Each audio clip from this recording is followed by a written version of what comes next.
귀한 참량이 있는 교회라서 참으로 축복받은 교회라는 생각이 듭니다. 아름다운 목소리로 또 찬양 예배를 인도해 주신 우리 집사님과 또 특별한 또 연주로 정말 너무나 저희들의 마음을 하늘로 인도해 주신 우리 모든 분들께 감사드리고 하나님께 영광이 되길 소망합니다. 우리 기도하고 시작하겠습니다. 사랑이 많으신 하나님, 오늘 이 자리에 함께하여 주시옵소서. 특별히 말씀을 전해야 할 주의 부족한 종을 거룩하게 하시고 마음을, 생각을, 입술을 정결하게 하여 주시옵소서. 성령 하나님께서 우리 온 회중의 마음에 역사하셔서 빈 마음 허락하시고 온전히 주의 말씀만 듣고 담아가게 하여 주시옵소서. 이 시간 저희의 예배의 주인이신 예수님 만나는 예배 되길 원합니다. 예수님 홀로 영광 받으시고 하나님 영광 받아 주시옵소서. 예수님 참 좋으신 이름으로 간절히 기도드립니다. 아멘.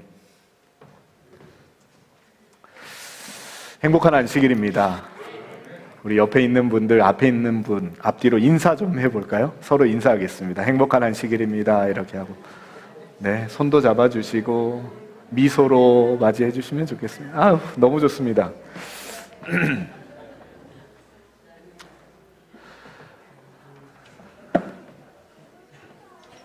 저는 어제부터 말씀을 증거할 기회를 얻게 되었습니다. 또 특별하게 제가 막 유명하다기보다는 아마 우리 이정철 목사와 이미진 사모가 잘 아는 사람이라서 또 부탁을 했고 또 교회에서 흔쾌히 승낙해 주셔서 또 귀한 시간을 말씀을 전할 수 있는 기회를 얻게 되었습니다. 또 다음 주까지 필요하다고 하셔서 다음 주 또 금요일 안식일까지 말씀을 증거하게 되었는데요. 조금 저에게는 어색합니다. 이렇게 4번의 설교를 하는 게 힘들진 않은데 제가 담임하지 않는 교회에 와가지고 금토 설교를 하는 게 이건 사경회도 아니고 기도주일도 아니고 어떤 마음으로 해야 될까 하다가 그냥 되는 대로 하자라고 마음을 먹고 이렇게 성도님들의 얼굴을 뵈니까 그냥 하나님께서 알아서 해주시겠다라는 마음으로 어제 설교도 했고 또 오늘 함께 임하게 됐습니다. 다음 주까지 또 귀한 은혜를 나누는 시간이 되었으면 좋겠습니다.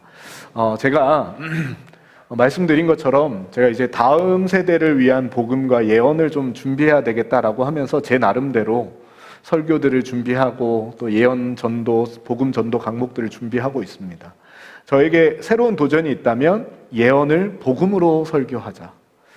그렇게 하기 위해서 지금 완성되진 않았지만 남은 자손과 선악의 대쟁투, 남은 자손과 재림교회, 그리고 예언, 이런 식의 설교들을 준비해 나가고 있습니다. 제가 특별히 오늘부터 어제도 그랬지만 이번 4번의 설교 동안 남은 자손과 재림교회 그리고 삶이라는 주제로 함께 생각해 보려고 합니다. 오늘은 My Story와 His Story, His Story라고 하는 주제로 함께 말씀을 나눌 텐데요. 혹시 안식일학교에 못 보셨던 분들이 있어서 저희 가족을 소개합니다. 제가 제일 오른쪽에 있고요. 저희 첫째 딸이 유빈, 둘째 아들이 유한, 그 다음에 저희 안사람이 주향이라고 합니다. 그래서 제가 이렇게 좀 주제를 정해봤어요. 제가 여기에서 뭘 할지는 이제 선택을 해야 되겠지만 어제는 저희가 예배에 관한 이야기를 좀 다뤘습니다.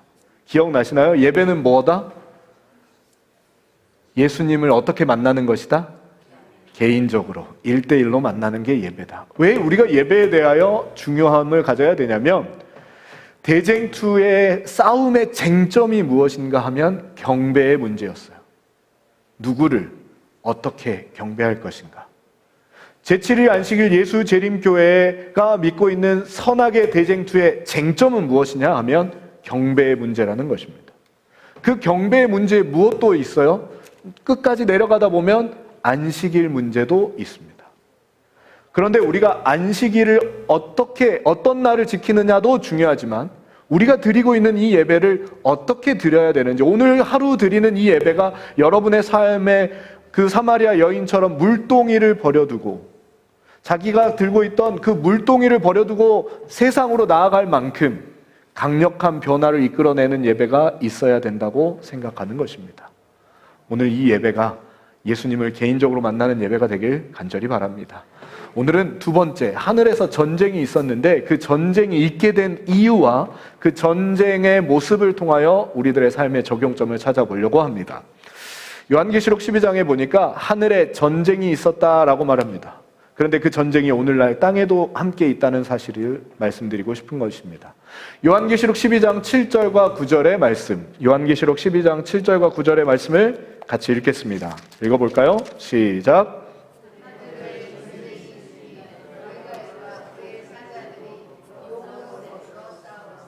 용과 그의 사자들도 싸우나 이기지 못하여 다시 하늘에서 저희의 있을 곳을 얻지 못한지라. 큰 용이 내어 쫓기니 옛뱀 곧 마귀라고도 하고 사단이라고도 하는 온 천하를 깨는 자라. 땅으로 내어 쫓기니 그의 사자도 저와 함께 내어 쫓기니라. 하늘에 큰 전쟁이 있었습니다. 도대체 그 전쟁이 왜 있었는가? 특별히 기본교리에 보면 너무 글씨가 작죠? 너무 작아서 제가 읽어드리겠습니다. 모든 인류는 하나님의 품성과 그의 율법과 우주를 다스리는 그의 주권에 대하여 그리스도와 사단 사이에 벌어지고 있는 대쟁투에 관여되어 있다. 누구와 누구 사이에요? 그리스도와 사단 사이에 큰 싸움이 있다라고 말합니다. 이 싸움은 선택의 자유를 부여받은, 정말 중요해요. 무엇을 부여받은? 선택의 자유를 부여받은. 여러분, 종로의 계단, 생애의 빛을 읽어보시면 그리스도인들이 할 수 있는 유일한 한 가지는 무엇인가 하면 선택이에요. 우린 누구를 선택할 것이냐를 싸우는 거예요. 그런데 이 선택의 싸움이 사탄과 그리스도 안에서 이루어지고 있다고 기본교리는 이야기합니다. 한 피조물이 자기를 높이려다 하나님의 원수 곧 사탄이 되었을 때 하늘에서 시작되었다. 한 피조물이 누구를 높이려다가요? 자기를 높이려다 하나님과 원수가 되었을 때 무엇이 되었다고요? 사탄이 되었다고요. 여러분, 사탄이 정말 나쁜 짓을 한 것처럼 보이진 않아요. 우리가 봤을 때는 아주 사소해 보여요. 뭐 한 거예요? 자기를 뭐 하고 싶었던 거예요? 높이고 싶었던 딱 한 가지 때문에 뭐가 되었다고요? 천사가 사탄이 되었어요. 천사가 사탄이 된 딱 한 가지 이유, 누구를 높이려다가? 자기를 높이려다가. 우리가 대쟁투의 교리를 왜 배워야 하냐면 대쟁투의 역사 속에 하나님의 변함없는 사랑의 증거들을 볼 수 있기 때문이고요. 두 번째, 우주적 관점에서 예수 그리스도의 삶과 죽음의 중요성. 지금 저희가 교과 공부에서 부활에 대하여, 죽음과 부활에 대해서 하고 있잖아요. 오늘 교과 공부 여기서 하셨던 우리 김 장로님께서도 그런 말씀하셨는데 예수님의 부활이 없다면 누구의 부활도 없어요? 우리의 부활도 없어요. 그리스도의 삶과 죽음의 중요성을 배우는 건 정말 중요하죠. 대쟁투 교리는 재림교회의 정체성과 밀접히 연관되어 있다. 여러분, 대쟁투의 교리가 없다면 재림교회는 존재할 이유가 없었을 수도 있어요. 왜요? 대쟁투의 교리를 누구만 가르쳐요? 제7위 안실 예수 재림교회만 가르치니까요. 여러분, 전쟁, 미국에도 남북 전쟁이 있었지만 정말 전 세계적으로 유명한 1950년 6월 25일에 발발한 남한과 북한의 전쟁이 있지 않습니까? 저는 군 생활을 GOP에서 했어요. GOP는 어디냐면 그 휴전선을 지키는 것을 GOP 사단인데 저는 강원도 고성, 우리나라에서 가장 동쪽 끝에 있는 금강산이 보이는 그곳에서 군 생활을 했습니다. 가끔 북한을 바라보며 저는 그런 생각을 했어요. 항상 전쟁이 안 일어나야 된다고 생각했던 것은 아니지만 전쟁이 일어난다면 어떻게 될까? 혹시 여기에 전쟁의 고통을 겪어보신 분도 계실 거고, 또 지금 말도 안 되게 21세기에 러시아와 우크라이나가 전쟁하는 걸 우리가 지켜보고 있잖아요. 전쟁이 일어나니까 어떻게 됐죠? 우크라이나가 어떻게 됐죠? 모든 것이 파괴됐어요. 전쟁은 안 일어나야 되는 거죠. 근데 이 6.25 전쟁이 가져온 부작용들이 있어요. 6.25 전쟁이 가져온 사이드 이펙트가 뭘까요? 무슨 일들이 일어났죠? 다 파괴됐어요. 근데 파괴보다 더 끔찍한 게 있었어요. 뭘까요? 잃어버린 30년 혹시 기억나시나요? 잃어버린 30년 하면 뭐가 딱 떠오르시죠? 이산가족. 전쟁의 결과는 뭐예요? 분단, 분열이었어요. 이렇듯이 하늘에서도 전쟁이 있었는데 하늘의 전쟁의 결과가 무엇인가 하면 분리였어요. 누구와 누가 분리된 거예요? 하늘과 인간, 하늘과 피조물의 분리가 일어난 것이었습니다. 죄가 가져온 것이었어요. 특별히 이 죄가 하나님과 우리를 분리시켰어요. 그래서 하나님은 그 전쟁을 그치지 않으시고 지금도 싸우고 계세요. 왜? 선악의 대쟁투는 우주에 죄가 처음 들어왔을 때 시작되었고 우주에 죄가 소멸될 때 종결되기 때문에 죄를 없애기 위하여 하나님은 오늘도 싸우시고 끝까지 싸우실 거예요. 죄가 없애시려고 하는 이유는 무엇이죠? 분열되었던 우리와 하나님이 뭐 하고 싶으신 거예요? 하나 되고 싶으신 거예요. 다른 이유는 없어요. 하나님이 오늘 또 대쟁투로서 선과 악의 싸움을 하시는 이유는 죄를 없애시기 위해 싸우시는 거예요. 왜요? 여러분과 하나님이 다시 만나고 싶으시네요.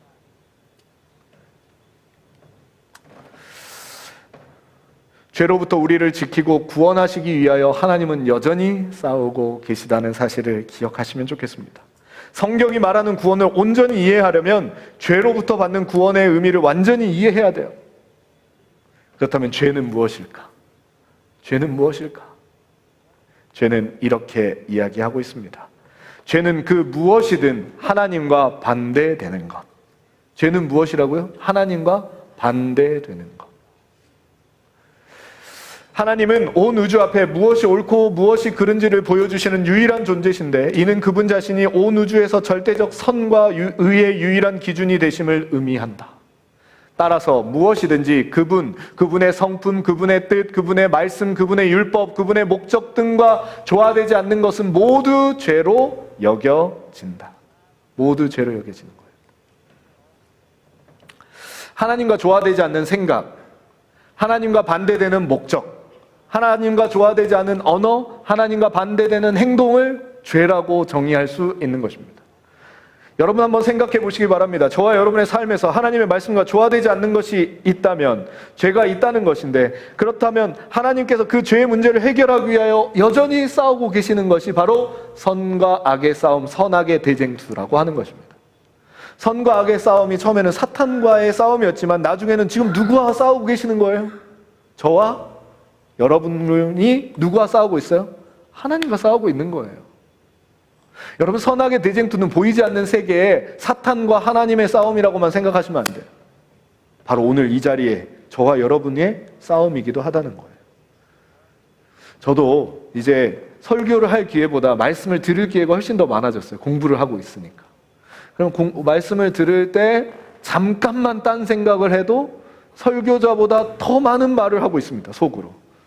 그렇죠? 이 시간도 여러분 싸우고 있는 거예요. 하나님의 말씀을 듣는 이 시간에 갑자기 나의 고민거리가 생각나요? 옛날 저희 부모님들 그런 생각 많이 하셨어요. 오늘 내가 가스불을 껐나? 이런 생각들 하시고 오늘 내가 문을 잠궜나? 설교를 듣는데 갑자기 문 잠그지 않는 생각이 나면 그때부터 무슨 생각만 나요? 집 생각만 나요. 갑자기 자녀 걱정이 생기고 이럴 수 있다고요. 그러니까 선과 악의 싸움은 지금도 이루어지고 있다는 사실을 기억하시면 좋겠습니다. 대쟁투의 시작이 하나님의 피조물 중에 가장 뛰어나게 만들었다고 하셨던 천사장 루스퍼가 하나님의 권력을 탐내 그분의 권위에 분개하면서 자신의 동료 천사들 사이에 불화의 씨를 뿌렸던 것입니다. 루스벨의 주장은 어떻습니까? 하나님의 율법에는 결함이 있다. 하나님은 믿을 만한 분이 안 된다. 하나님의 품성, 사랑의 하나님이 아닌 전제적으로 통치하는 일방적으로 정말 절대 권력을 가진 분이다 주장했어요. 하나님의 주권, 하나님은 우리의 주인으로 인정할 수 없다. 나의 삶의 주인은 누구다? 바로 나. 어디서 많이 들어본 것 같지 않으세요? 요즘 이 세상이 말하고 있는 이야기들이에요. 하나님의 율법은 좀 틀린 것 같아. 하나님의 말씀 좀 문제가 있어. 시대착오적이야. 이렇게 말해요. 하나님의 품성은 무서운 절대자 같지 않아? 심판하고 예수천국 불신지옥이라고 말하는 거예요. 하나님의 주권, 너 자신의 주인은 너지. 누가 너의 자신의 주인이 될 수 있니? 라고 말하는 거예요. 그런데 하나님은 기다리셨어요. 바로 사탄이 문제를 일으켰을 때 하나님이 사탄을 제거하지 않고 기다리셨어요. 그 이유는 무엇인가? 하나님께서는 사랑과 자비로 기다리셨어요. 하나님께서 당신의 거룩한 품성에 따라 크신 자비를 베푸셔서 루스벨을 오래 참으셨더라고요. 우리 생각 같아서는 좀 씨를 빨리, 새싹을 빨리 제거했으면 죄가 이렇게까지 크지 않았을 텐데. 그런데요, 예언의 신에 보니까 놀라운 기별이 있어요. 그가 기꺼이 하나님께 돌아와서 창조주의 지혜를 인정하고 하나님의 크신 경륜 가운데서 그에게 지정된 자리를 차지하기에 만족하였더라면 그는 그의 이전 직위가 다시 무엇되었을 것이다? 복직되었을 것이다. 실수할 수 있죠. 하나님이 실수 한번 했다고 제거하시는 게 아니라, 그래 사탄 너에게도 내가 다시 무엇할 수 있는 기회를 줄게. 돌아올 수 있는 기회를 줄게. 저와 여러분에게도 동일한 하나님이신가요? 우리도 실수할 수 있고 죄 저지를 수 있죠? 큰 잘못을 저지를 수도 있어요. 하나님 그래도 무엇 할 수 있는 기회를 기다리셔요? 다시 돌아올 수 있는 기회를 주시고 기다린다는 것입니다. 누구한테도 주셨다면요? 사탄에게도 주셨다면 분명히 우리에게도 주시지 않으시겠어요? 하나님 이렇게 참고 기다리셨던 이유는 사탄의 속성이 언젠가 결과적으로 드러나는 순간이 오게 될 것이기 때문에 그랬어요. 하나님이 함부로 섣불리 행동하셨다가 오히려 더 큰 오해를 불러일으키실 수 있었거든요. 온 우주의 영원한 교훈이 되어서 다시는 이런 일이 반복되지 않기를 원하셨다고 하는 것입니다. 자, 그러면 이제 이건 우리가 다 알고 있는 이야기니까 우리가 이 전쟁 가운데 한 장면, 우리들의 삶으로 들어와서 함께 이야기를 해보려고 합니다. 전쟁의 핵심은 누구의 편에 설 것인가 선택하는 일입니다. 저와 여러분과 삶의 가운데서도 여전히 이 선택의 문제가 주어집니다. 오늘 누가복음 12장에 있는 한 사람을 소개해드리길 원합니다. 한번 같이 읽으실 수 있는 분들은 우리 소리를 내어 같이 읽어볼까요? 읽겠습니다. 시작.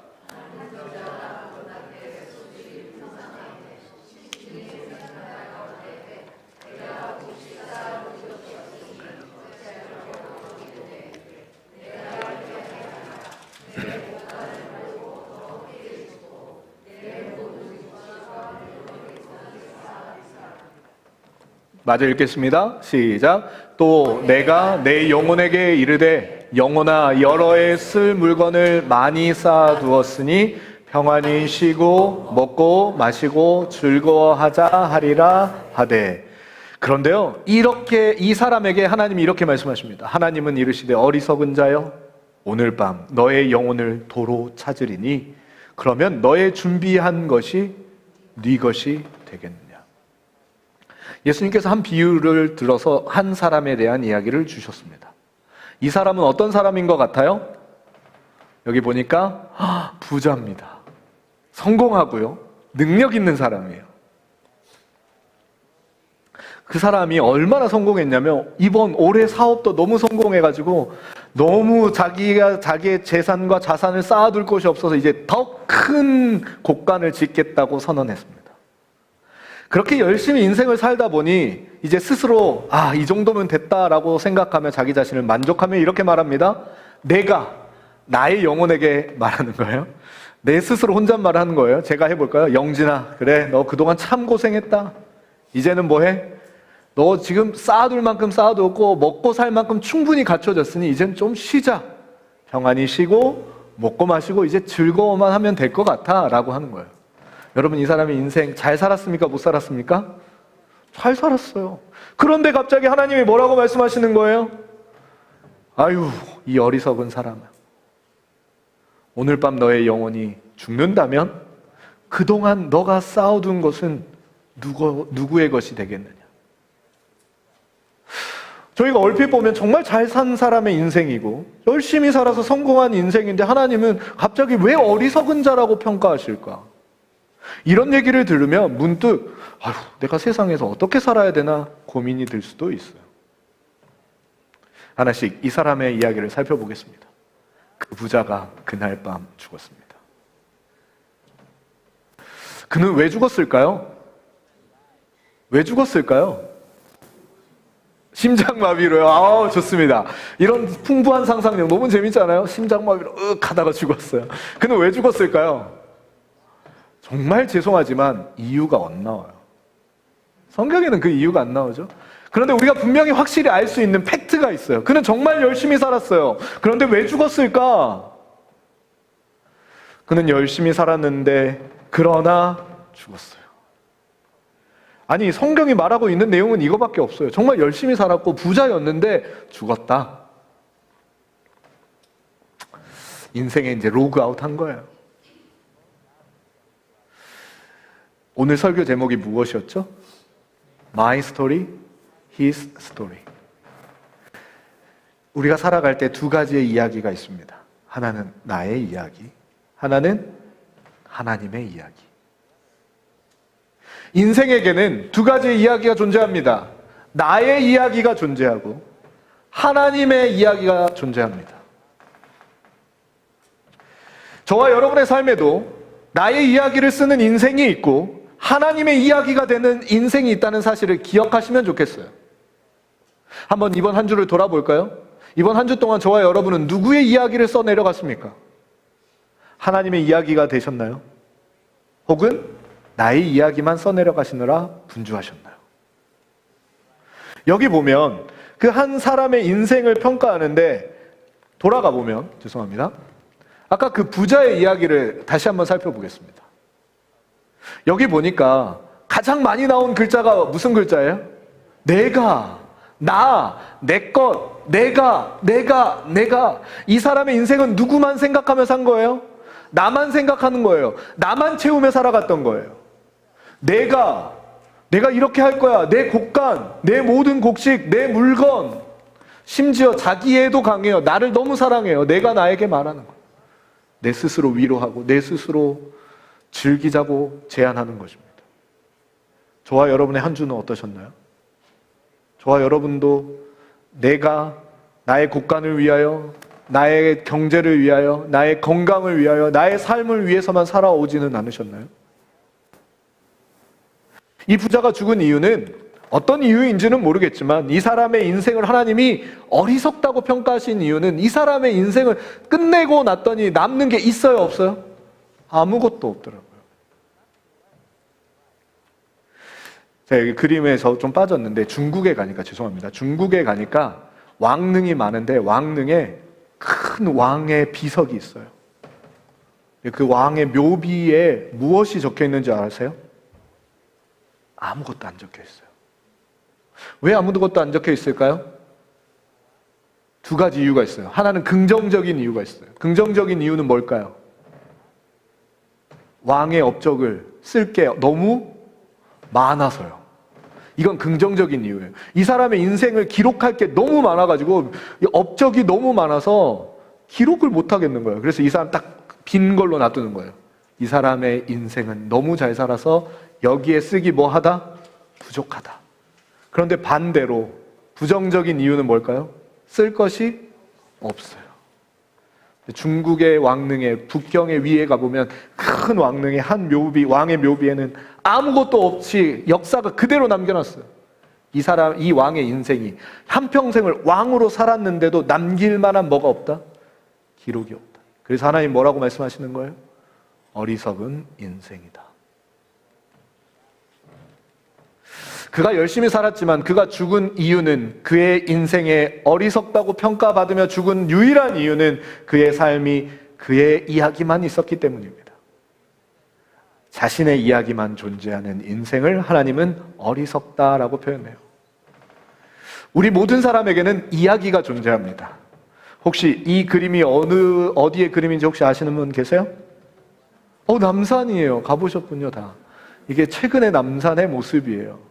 남산에 명물이 하나 생겼는데 무엇인가 하면 열쇠고리를 걸어놓는 거예요. 이게 어마어마합니다. 보여드릴게요. 이렇게 이 열쇠고리에 뭘 적어요? 이름을 적어요. 누구의 이름 적을까요? 나의 이름과 내가 사귀고 있는 사람의 이름을 적어놓고 우리 영원히 뭐 하자? 사랑하자, 변치 말자 하고 딱 열쇠고리를 어떻게 해요? 찰컥 걸어서 그 다음 하는 행동이 있어요. 이것까지 아시면 신세대입니다. 뭐 할까요? 키를 던져요. 어디다 던져요? 남산 숲속에다 던져버리는 거예요. 뭐 하게? 몰래 와서 못 풀게. 영원히 사랑해야 된다. 그러니 너 혹시 또 이렇게 남자친구가 변심해가지고 와서 풀어버리면 안 되잖아요. 난 너랑 안 살 건데. 이렇게 버려요. 이게 지금 뭐 문제가 심각합니다. 몇백 톤이 되고 있어요. 이게 이렇게 쌓여 있는데. 그 중에서 재밌는 이야기가 있어서 제가 사진을 가져왔어요. 한번 같이 제가 읽어봐 드릴게요. 어떤 친구의 이야기인데, 경배와 지연이라는 친구가 사귀었나 봐요. 처음으로 남산에 와서 사랑의 자물쇠도 해보고 여행도 재미있게 다녀왔고, 나 곧 유학 가는데 나 한국에 잠시 없다고 잊지 말고 다른 여자 눈에 들이면 죽는다. 사랑해 평생 함께하자. 여자친구가 한국에서 남자친구랑 사귀다가 이제 유학을 가나 봐요. 그래서 남자친구한테 너 영원히 변치 않으면 안 돼. 너 다른 여자 눈에 들이면 나 죽는다. 이렇게 하고 잊지 않으려고 저렇게 열쇠고리에 자기가 쓰던 핸드폰 그 케이스까지 벗어가지고 이렇게 해놨다고요. 제가 물어봤어요. 저 두 사람한테 물어본 게 아니라 사람들에게 두 사람은 헤어졌을까요? 안 헤어졌을까요? 자, 우리 맨 뒤에 계신 분. 두 사람 헤어졌을까요? 안 헤어졌을까요? 헤어졌어요? 어떻게 알아요? 아는 분이에요? 아, 지연이가 여기 있어요? 아, 실제 지연이에요? 깜짝 놀란 거 아니죠? 이거 보고? 죄송합니다. 제가 이런 줄 모르고. 헤어졌을 거래요. 뭐, 여기 계신 분들 뿐만 아니라 모든 사람, 특히 젊은이들은 이걸 보고 100% 헤어졌다. 왜 그럴까요? 사람의 이야기, 인간의 이야기에는 영원한 것이 없어요. 이렇게 각자의 이야기를 담은 열쇠고리만 있는 것이 아니라 여러분들도 잘 아시는, 우리 동네에 가면 선앙당에 무엇 했어요? 이렇게 새끼줄을 쳐놓고 소원들을 어른들은 적으셨어요. 젊은이들은 열쇠고리를 남산에 걸었다면 우리 어른들은 이곳에 소원을, 자신의 이야기를 담아서 적습니다. 뭐라고 적었나요? 우리 아들 사업 번창하게 해주세요. 우리 가족 정말 행복하게 해주세요. 우리 자녀 결혼하게 해주세요. 우리 손주 건강하게 잘 살게 해주세요. 많은 사람들이, 아니요, 모든 사람들이 자신의 이야기를 어디엔다가 남기고 싶어하고 그 이야기가 실제로 이루어지기를 바라고 있더라고요. 그런데 이 모든 인간의 이야기는 한마디로 말하면 이렇게 정의할 수 있어요. 뭐라고요? 지키지 못할 약속. 사람들의 이야기는 끝이 있어요. 그래서 인간의 약속은 영원할 수 없다. 인간의 이야기는 영원할 수 없다라고 하는 것이 불변의 진리 아닌가요? 한번 우리 같이 읽어보겠습니다. 시작. 사람의 이야기에는 항상 끝이 있지만 하나님의 역사에는 절대로 끝이 없다. 우리가 하나님의 기록, 하나님의 이야기로 기록에 남는 하나님의 역사가 된다면 우리의 이야기는 끝이 없겠죠. 여러분, 이 세상을 살면서 저와 여러분에게도 각자의 이야기들이 있습니다. 그런데 그 각자의 이야기는 언젠가 끝이 나게 되어 있어요. 영원히 사랑하자고 약속했어요. 하지만 영원히 사랑할 수 없겠죠. 왜요? 누군가는 죽게 될 것이니까요. 그런데 우리의 이야기로만 사는 인생이 이렇게 끝이 있게 된 이유는 딱 한 가지예요. 뭐 때문일까요? 죄 때문이죠. 최초의 인류가 죄를 범했기 때문이에요. 너희가 그것을 먹는 날에는 너희 눈이 밝아져서 하나님과 같이 되어 여자애가 그걸 먹고 남편에게도 주매 그가 먹었어요. 누구의 말을 듣지 않고 누구의 말을 들었어요? 하나님의 말씀을 선택하지 않고 사탄의 말을 선택한 결과였어요. 누구처럼 되려고? 하나님처럼 되려고. 이렇게 시작된 이 죄의 결과가 가져온 것이 무엇인가 하면 죄입니다. 이 죄라고 하는 단어는 히브리어로 하마르티아라는 단어예요. 이 하마르티아라는 단어는 무엇인가 하면 우리나라 그 선수들이 제일 잘하는 게 뭐냐면 양궁이잖아요. 특히 여자 양궁 어마어마하지 않습니까? 양궁 중에서 가장 통쾌한 10점은 뭐예요? 카메라 렌즈를 깨트리는 거예요. 렌즈가 있는 우리나라 선수들이 너무 잘 쏴가지고 카메라 렌즈를 막 깨트리는 거예요. 그 정도로 잘 쏴요. 그런데 예전에는 이렇게 뭐 카메라 렌즈도 없고 뭐 평가할 수 있는 컴퓨터 시스템이 없잖아요. 그럼 옛날 궁수들은 어떻게 할까요? 활시를 당겨서 화살을 딱 놨을 때 저 멀리 있는 관역에 탁 맞추면 뭐라 그래요? 명중했습니다 라고 해요. 근데 벗어났을 때 뭐라고 할까요? 실패 이러겠죠? 근데 이거를 헬라어로, 그리스어로는 뭐라고 말하냐면 하마르티아라고 말했대요. 궁수가 활을 쐈는데 화살이 관역에 맞춰야 되는데 관역에 맞지 않고 벗어났을 때 그 옆에 있던 심사위원들이, 심판관들이 뭐라고 말하냐면 하마르티아라고 소리치면 뭐 했다? 벗어났다, 빗나갔다라는 뜻이에요. 근데 죄가 뭐라고요? 하마르티아. 죄가 하나님이 계획하신 그 계획대로 인간이 관역에 딱 맞춰야 되는데 맞지 않고 벗어났을 때 그걸 무엇이라고 이야기해요? 하마르티아, 죄라고 말해요. 하나님이 인간을 창조하셨을 때 원하셨던 그 관역, 타겟은 무엇이었죠? 영원히 죽지 않고 하나님과 행복하게 사는 것이었는데 인간이 죄를 범하면서 뭐 했어요? 우리의 화살이 그 관역을 벗어나서 뭐 할 수밖에 없게 되었어요? 죽을 수밖에 없게 되는 하마르티아가 일어난 거예요. 그래서 이 세상에는 두 종류의 사람이 존재하게 되었어요. 어떤 사람인가 하면 안트로포스로 사는 사람이 있고 사륵스로 사는 사람들이 있어요. 뭐 어려운 건 아니니까 헬라어를 잠깐 공부해 보겠습니다. 이 세상에는 두 종류의 사람이라고 하는 단어를 성경에서는 두 가지로 표현했는데 하나는 안트로포스, 하나는 사륵스예요. 둘 다 사람이란 뜻입니다. 그런데 안트로포스라는 말은 무슨 말이냐면 안트로포스, 하늘을 쳐다본다 라는 뜻이에요. 하늘을 쳐다보며 사는 존재도 있고 사륵스는 육체로 살아가는 인생이에요. 사륵스는 우리나라 성경에 무엇으로 번역됐냐면 육체라고 번역됐어요. 창세기 6장에도 보면 육체가 됨이니라. 성령의 열매로 사는 사람이 있고 육체의 열매로 사는 사람도 있다고 했을 때 그 육체예요.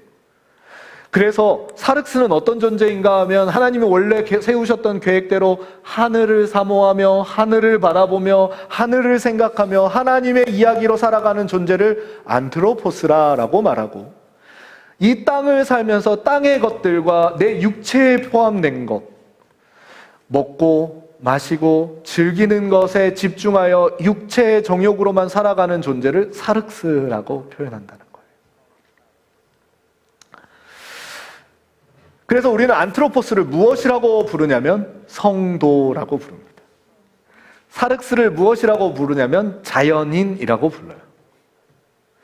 저는 이렇게 이분법적으로 나누는 걸 싫어합니다. 교회와 세상. 어쩌면요, 저기 있는 사람들이 죄인이 아니라 저 사람들은 그냥 일반적이고 자연적인 사람들이에요. 죄가 만들어 온 결과가 그렇잖아요. 근데 그런 가운데서 이 땅의 것으로 바라보지 않고 무엇을 바라보며 사는 사람이 있어요? 하늘을 바라보는 특별한 사람들이 있는데 그게 누구냐면 성도라는 거예요. 그래서 우리 너무 세상 속에 있다라고 해가지고 세상 사람들, 죄인 이렇게 표현하면 밖에 있는 분들은 정말 싫어해요. 그래서 당신은 일반적인 사람입니다라고 표현해 줘야 돼요. 중요한 건 그 가운데서 뭐 하는 사람이 있어요? 하늘을 바라보며 사는 사람이 있어요.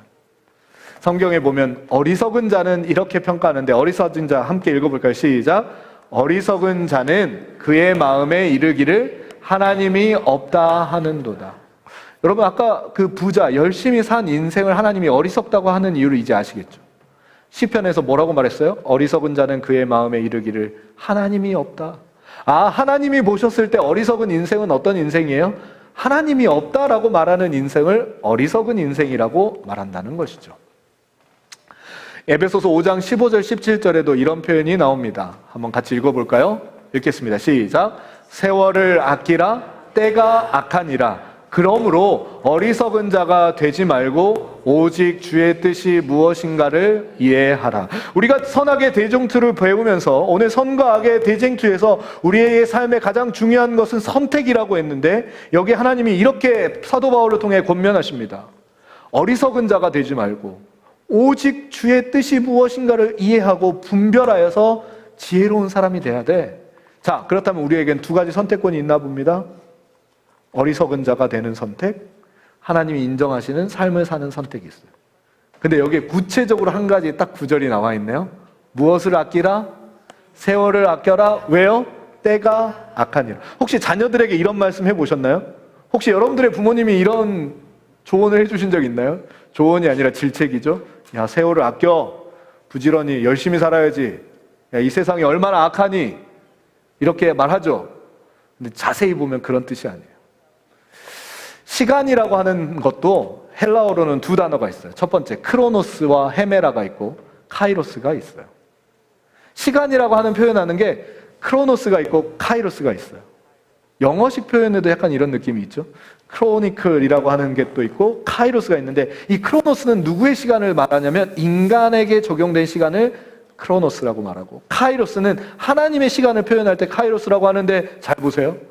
이 에베소서 5장 15절 17절에 나온 말씀 중에 세월을 아끼라라고 했을 때 이 세월은 어떤 시간이냐면 카이로스라고 표현되어 있어요.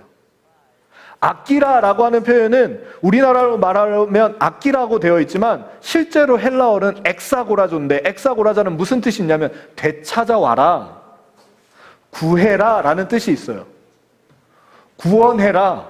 그러니까 다시 풀어서 제가 설명해 드려 볼게요. 하나님의 시간을 아끼라라고 하는 의미는 어떤 의미일까요? 하나님의 시간을 뭐 해라? 되찾아라. 하나님의 시간을 구원해라 라는 뜻이 있다는 거예요. 그러니까 여러분, 세월을 아끼라라고 하는 거는 시간을 잘 쪼개서 계획적으로 살라라는 의미가 아니라 하나님의 시간을 너의 삶 속에 되찾아내야 돼 라고 말하시는 거예요.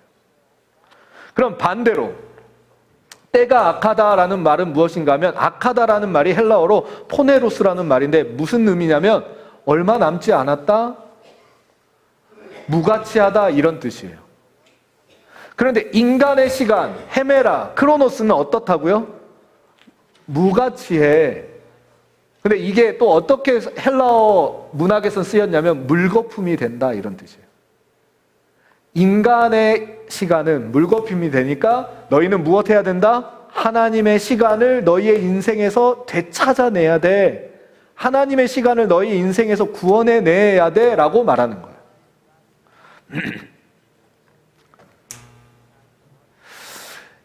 그래서 우리는 여기에서 하나님이 원하시는 선악의 대쟁투로 살아가는 우리에게 하나님이 원하시는 인생의 성공은 무엇일까? 이렇게 정의해 볼 수 있겠죠? 같이 읽어보겠습니다. 읽겠습니다. 시작. 인생의 성공을 이루어가는 것에서 가장 중요한 것은 하나님의 시간인 카이로스가 기초가 되게 하는 것이다. 저와 여러분의 삶을 하나님이 보셨을 때 인정하시고 하나님이 지혜롭다라고 말씀하실 때는 어떤 삶을 사는 거냐면 하나님의 시간표로 살아가는 인생일 때 그래요. 그런 의미에서 오늘 안식일에 교회에 온 건 잘한 걸까요? 잘못한 걸까요? 너무 잘한 거예요. 너무너무 잘한 거예요. 왜요? 우리의 삶의 시간을 하나님의 시간표에 맞춰 살기 위해 우리가 안식일을 지키는 것이거든요. 그래서 저와 여러분이 안식일에 교회에 와서 시간을 보내는 건 정말 중요해요. 제가 나중에 이야기를 할 기회가 있을지 모르겠지만 안식일 이야기를 잠깐 드릴게요. 저는 약간 성격이 못돼가지고 좀 다르게 생각하는 걸 좋아해요. 안식일이 몇째 날일까 의문이 들었어요. 안식일은 몇 번째 날이죠? 아니더라고요. 안식일은 첫째 날이에요. 저 목사가 뭔 엉뚱한 소리를 하나. 하나님이 세상을 창조하실 때 안식일도 창조하셨나요? 안 하셨나요? 창조하셨죠. 인간은 몇째 날 창조하셨죠? 인간이 첫 번째 날을 맞이한 게 무슨 날이죠? 안식일이네요. 안식일이 일요일이란 얘기가 아니라 6번째 창조된 인간이 맞이한 첫 번째 날이 안식일이었어요. 그 얘기는 무슨 의미일까요? 안식일은 6일 동안 내 힘으로 힘써서 일하다가 맞이하는 날이 아니라 하나님이 주신 축복으로 하루를 채운 다음에 6일을 살아내는 거예요. 이해되셨어요? 하나님이 원하시는 인생은 너 걸 쓰면 내가 채워주겠다라는 인생이 아니라 하나님이 채워주신 걸로 세상을 살라고 하는 거예요. 안식일은 그런 의미로 시작이 돼야 돼요. 여러분, 이번 한 주 열심히 사셔서 안식일에 위로받기를 원하시죠? 아니, 이제는 끝났어요.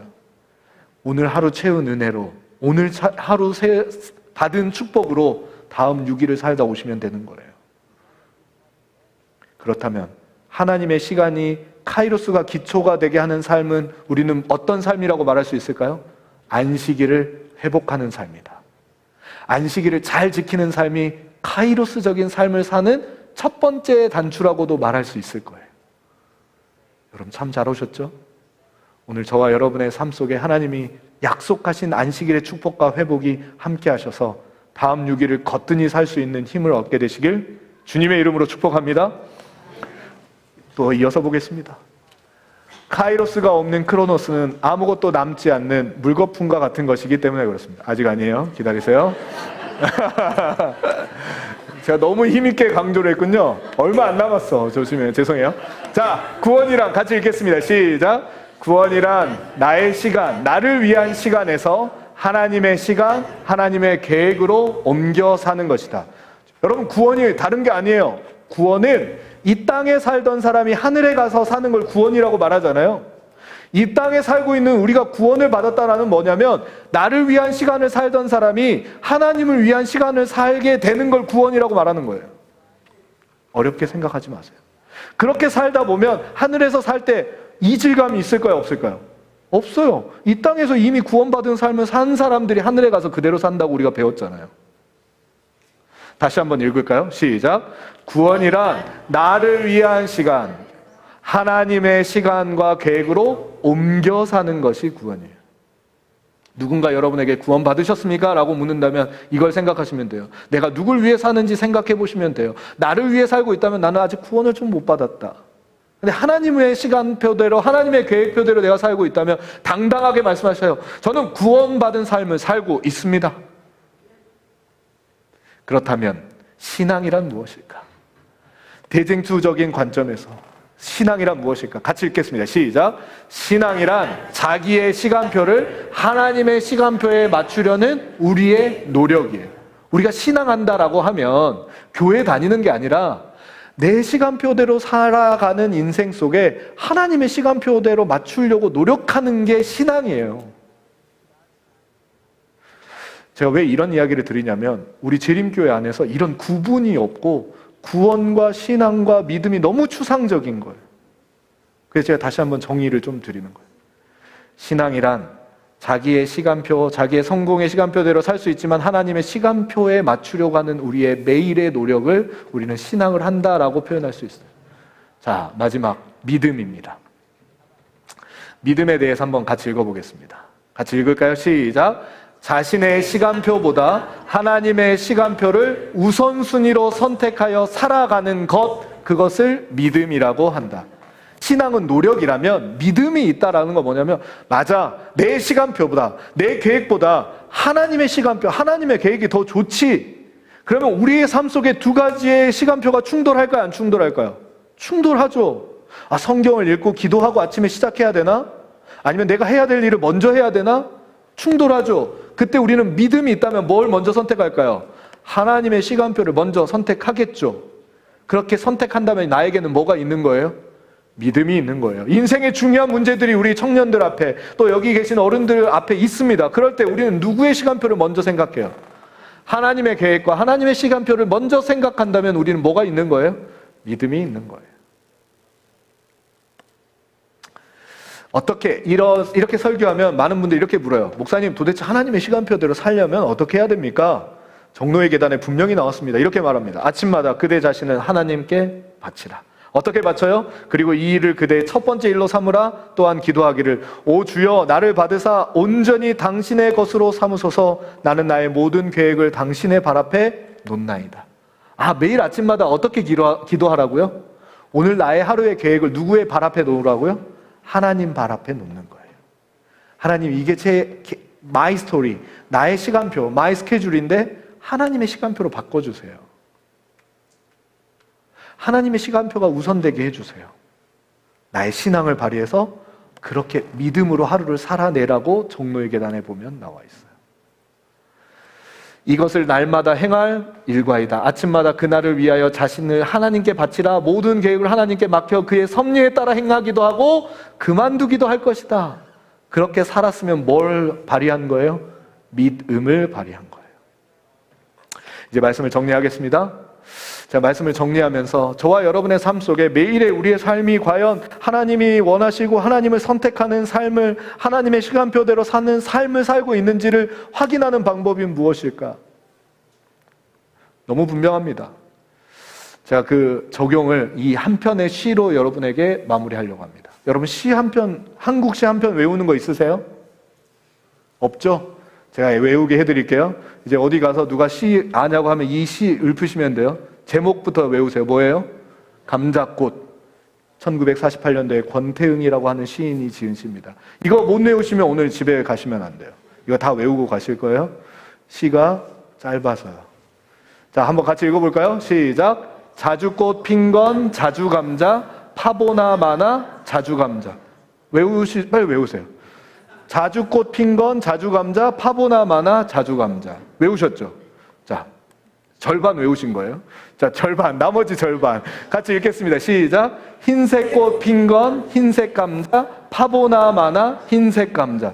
자, 시를 이제 다 외우신 거예요. 자, 처음부터 해볼까요? 자, 자주꽃 핀 건 시작. 자주꽃 핀 건 자주감자, 파보나 마나 자주감자. 그 다음은요, 흰색 꽃 핀 건 흰색 감자, 파보나 마나 흰색 감자. 다 외우셨죠? 근데 어디 가서 이렇게 외우시면 안 돼요. 천천히. 자주꽃 핀 건 자주감, 뭐 이렇게 외우시면 좀 있어 보이겠죠? 근데 중요한 건 무엇을 말하냐면요, 우리들의 내면에 어떤 삶을 살고 있느냐에 따라서 뭐가 결정되는 거예요? 우리의 외향적인 꽃이 결정된대요. 우리의 내면이 하나님의 시간표대로 살지 않는데 겉으로만 하나님의 시간표대로 살 수 있어요, 없어요? 없대요. 우리가 하나님을 선택한 사람들은 말과 행동과 그의 생활의 모습에서 이미 누구의 모습을 보여주고 있어요? 하나님의 모습을 보여주고 있다는 거예요. 흰색 감자가 무슨 꽃을 내듯이, 흰색 꽃을 내듯이, 흰색 감자가 자주 꽃을 낼 수 없듯이, 저와 여러분의 삶은 여러분의 일주일의 삶을 통해서 보여지는 것이죠. 절대 교회 와가지고 1시간 혹은 몇 시간 동안 보여지는 모습이 여러분의 진짜 모습은 아니라는 사실입니다. 저도 그럴 수 있겠죠? 설교하면서 겉으로는 괜찮은 척, 거룩한 척, 의로운 척 할 수 있겠죠? 아니에요. 안 돼요. 누구는 다 알아요? 저와 여러분 개인은 다 안다는 사실을 기억하시면 좋겠습니다. 기억하세요. 어떤 사람은 천사장이었던 루스벨은, 그리고 오늘 성경의 주인공이었던 부자는 자기의 명예와 재물 관리에는 똑소리 나는 사람이었지만 자신의 영혼 관리에는 완전히 실패한 인생이었습니다. 우리에게는 오늘 두 가지의 초이스가, 선택권이 주어졌습니다. 저와 여러분은 어떤 인생, 어떤 신앙을 하며 살기를 원하십니까? 그거에 따라서 하나님이 평가하셨을 때 어리석은 인생이 있고 하나님이 인정받는 인생이 있어요. 그것에 따라서 어떤 사람의 이야기는 마이소리에서 그냥 끝나버리는 이야기가 있고 하나님의 기록된 역사가 돼서 영원히 기억되는 인생이 있다는 거예요. 어떤 인생을 살기를 원하시나요? 선택입니다. 선택하며 산다는 건 자유지만, 그러나 무엇을 선택하느냐 하는 곧 자유에 의해서 잘 될 수도 있고 잘못될 수도 있어요. 그러므로 선택은 바로 여러분의 몫인데 오늘 여러분의 선택에 결심이 있게 되길 바랍니다. 그 선택에 결심이 있게 되길 위하여 마지막 성경절 읽고 마치겠습니다. 만군의 여호와께서, 같이 시작. 만군의 여호와께서 맹세하여 가라사대 나의 생각하는 것이 반드시 되며 나의 경영하는 것을 반드시 이루리라. 여러분, 인간의 이야기는 끝이 있지만 하나님의 생각과 하나님의 계획은 반드시 되고 반드시 이루어질 것이고 영원히 끝이 없다는 사실을 기억하시고 오늘 저와 여러분의 삶 속에 큰 결심이 있게 되기를 간절히 소망하며 말씀을 마치겠습니다.